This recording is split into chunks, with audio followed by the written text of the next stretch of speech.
My name is Susan Schulman and I'm a journalist, and I recently went to Sierra Leone for IRIN in order to cover migrants who had been repatriated from Libya when their attempt to get to Europe failed.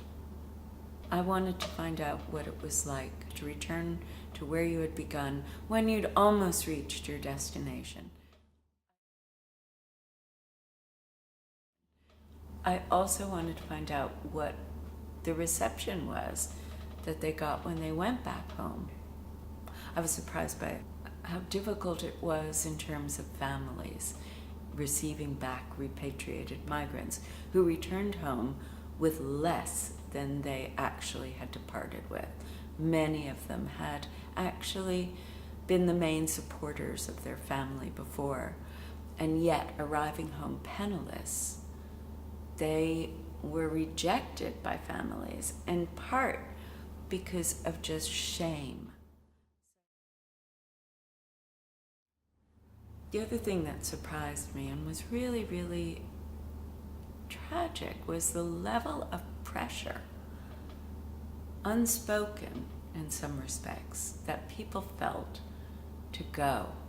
The kind of responsibility and the duty and the affection for families meant that people really wanted to help the families out. And so the undertaking to go was in some ways a response to that pressure, which then seemed particularly cruel to me when they were rejected coming home.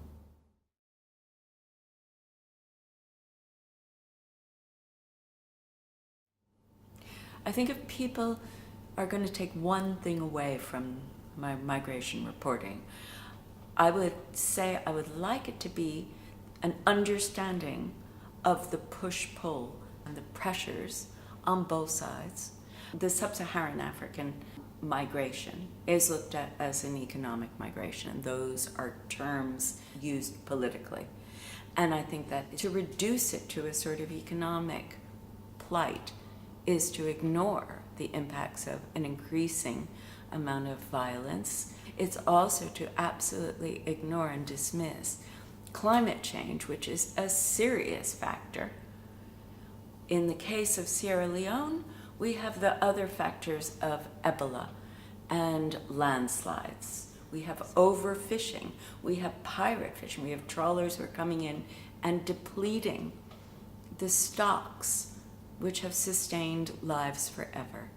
And I think it's really, really false.